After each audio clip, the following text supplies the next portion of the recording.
28 Mart Azərbaycanda Dövlət Təhlükəsizlik Xidməti əməkdaşlarının peşə bayramıdır. Bu münasibətlə müasir müstəqil dövlətçilik tariximizdə hüquqi dünyəvi dövlət quruculuğunda Azərbaycanın milli maraqlarının təhlükəsizliyin təmin edilməsində birinci və ikinci Qarabağ müharibəsi illərində antiterror tədbirlərində xüsusi xidmətlər göstərmiş, ölkəmizə qarşı terror təxribat hərəkətlərinin qarşısının alınması istiqamətində yüksək peşəkarlıq nümayiş etdirmiş və müasir Azərbaycan Respublikasının daha da qüdrətlənməsi istiqamətində yüksək peşəkarlıq nümayiş etdirmiş Dövlət Təhlükəsizlik Xidməti əməkdaşlarını, Dövlət Təhlükəsizlik Xidmətinin rəisi cənab Əli Nağıyev başda olmaqla səmimi qəlbdən təbrik edirəm. Onlara müasir Azərbaycanımızın təhlükəsizliyinin təmin edilməsində, milli maraqlarımızın daha da qorunmasında hüquqi dünyəvi dövlət olaraq Azərbaycan Respublikasının beynəlxalq aləmdə Cənab Prezidentin siyasətinə uyğun olaraq, onun tapşırıq və göstərişlərinə uyğun olaraq və bu sahənin təminatı üzrə vəzifələrinin yüksək səviyyədə həyata keçirilməsi işlərində uğurlar, nailiyyətlər arzu edirəm. Və qeyd etmək istəyirəm ki, Dövlət Təhlükəsizlik Xidmətinin, Dövlət Təhlükəsizlik Komitəsinin ilk dövrlərdə Dövlət Təhlükəsizlik Komitəsi adlandırılırdı və müasir müstəqil demokratik Azərbaycan dövlətinin qurucusu və banisi Azərbaycan adlı şah əsərinin müəllifi Heydər Əliyevin fəaliyyətinin hər bir mərhələsi müasir müstəqil Azərbaycan dövlətinin bu gününə, sabahına hesablanmış addımlar olmuşdur, siyasi xətt olmuşdur. O cümlədən onun siyasətinin, siyasi fəaliyyətinin, liderliyinin və qurtuluş dahisinə çevrilməsinin bazı hissəsini və yüksələn xətt boyunca irəliyə doğru getməsinin Azərbaycan rəhbərliyində olmasının və keçmiş SSR rəhbərliyində olmasının əsas hissəsini təşkil edən Dövlət Təhlükəsizlik Komitəsindəki fəaliyyəti əsas bazı olaraq öz tarixi əhəmiyyətini yüksək səviyyədə saxlamışdır və bu günümüz üçün çox böyük əhəmiyyət kəsb edir. Qeyd etmək istəyirəm ki, müdrik rəhbərimiz, dünya miqyaslı siyasi xadim Heydər Əliyev 40-cı illərin əvvəllərindən etibarən Naxçıvan o zaman NKVD adlandırılırdı. Xalq Daxilsər Komissarlığı tərkibində Dövlət Təhlükəsizlik Komitə Əks Kəşfiyyat İdarəsində fəaliyyətə başladığı illərdən etibarən müasir dövrümüzü görür və düşünülmüş kimi çox böyük tarixi əvəz olmaz xidmətlər göstərmişdir. Heydər Əliyev Naxçıvan dövründə fəaliyyətinin ilk mərhələsini təşkil edən Naxçıvan dövründə 1948-ci ilə qədərki dövrdə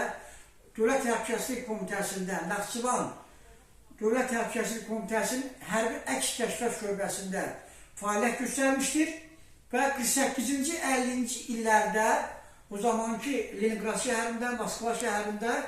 Dövlət Təhlükəsizlik Komitəsi üçün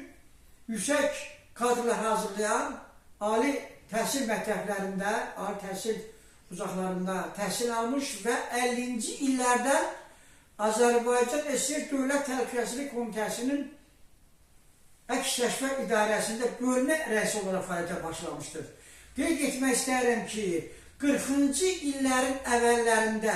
Heydər Əliyevin bu orqana daxil olmasında həmin illərdə Dövlət Təhlükəsizlik Komitəsinin sədri vəzifəsində olan, o zaman Xalq Daxilsər Komissarlığının rəisi olan Məhəmməd Zeynalovun və əldə etdiyim məlumatlara görə, faktlara görə o Tovuz rayonundan olmuştur. Ve Mehmet Zeynalov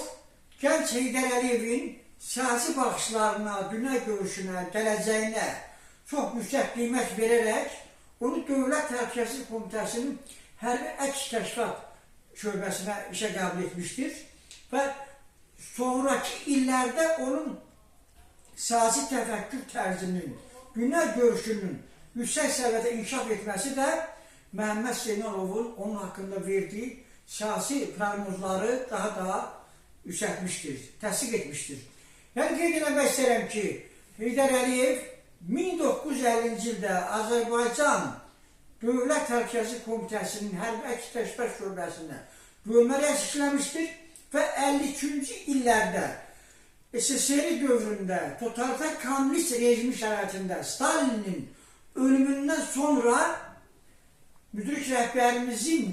realitet inkişafında da görüş yaranmışdır. Yəni 1953-cü ildə Heydər Əliyev Dövlət Təhlükəsizlik Komitəsinin hərbi əks kəşfiyyat şöbəsinin rəisi vəzifəsinə rədd çəkilmişdir. Və bu şöbəyə rəhbərlik etdiyi illərdə müdrik rəhbərimiz bu günümüzü görür və düşünmüş kimi SSR Dövlət Təhlükəsizlik Komitəsinin Azərbaycan SSR Dövlət Təhlükəsizlik Komitəsində erməniləşdirmə siyasətinin arxasında nələrin dayandığını çox yüksək səviyyədə görür və hiss edirdi. Və buna qarşı elə bir siyasi, uzaq görən siyasət həyata keçirilmişdir ki, və bugün biz həmin siyasətin bəhrəsini yüksək səviyyədə görürük. Yəni Heydər Əliyev 53-cü qədərki dövrdə Dövlət Təhlükəsizlik Komitəsində yırtıcı yuvası salmış ermənilərin təşkilatçılığı ilə Karl Marxın kütlə alətdir ideologiyasına sinad edərək Azərbaycanın düşünən beyni olan, görən gözü olan və demokratik fikirli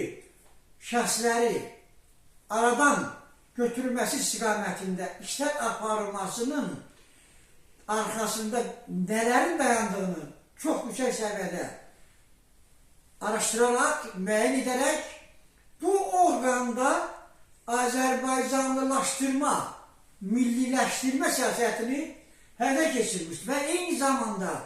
həmin illərdə totalitar kommunist rejimi şəraitində milli mənəvi dəyərlərimizin qorunması və eyni zamanda Azərbaycanın şiar və yazılarının qorunması istiqamətində çox böyük işləri həyata keçirmişdir. Və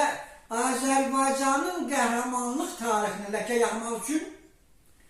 Azərbaycan xalqını SSR rəhbərliyi yanında fərari, saxtın xalq kimi qələmə vermək məqsədilə SSR Dövlət Təhlükəsizlik Komitəsində anti-Azərbaycan mövqeyində olan erməni pərəst qüvvələrin, ən əsası ermənilərin Azərbaycan xalqının 2-ci Dünya Müharibəsindəki qəhrəmanlığına, xüsusi yerinə zərbə indirmə məqsədilə 5000 nəfərin 2-ci Dünya Müharibəsində fərarlıq etməsi,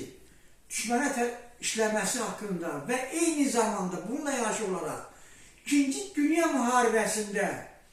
yüksək, əvəz olunmaz xidmətlər göstərmiş, qəhrəmanlıqlar göstərmiş və dünya miqyasında onun qəhrəmanlığına xüsusi qiymət verilmiş Mehdi Hüseynzadəni düşmənə satılmış satqın kimi Dövlət Təhlükəsizlik Komitəsinə təqdim edilmişdir, Azərbaycan Dövlət Təhlükəsizlik Komitəsinə. Və bu məsələlər üzərində Heydər Əliyev çox böyük siyasi uzaqgörənlik nümayiş etdirərək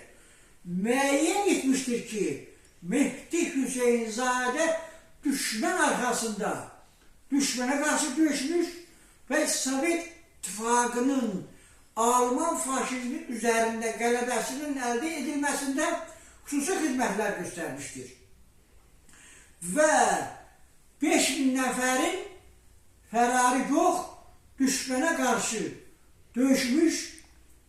döyüşçülər olduğunu bir daha təsdiq etmişdir və Mehdi Hüseynzadəyə 1957-ci ildə SSR Ali Sovetinin rəisi heyətinin Baraşilovun fərmanı ilə 14 aprel tarixində, yəni 1957-ci ildə Sovet İttifaqı qəhrəmanı adı verilməsinə nail olmuşdur. Və bununla da müasir tariximiz üçün çox böyük əhəmiyyət kəsb edən qəhrəmanlıq tariximizin əsasını qoymuşdur.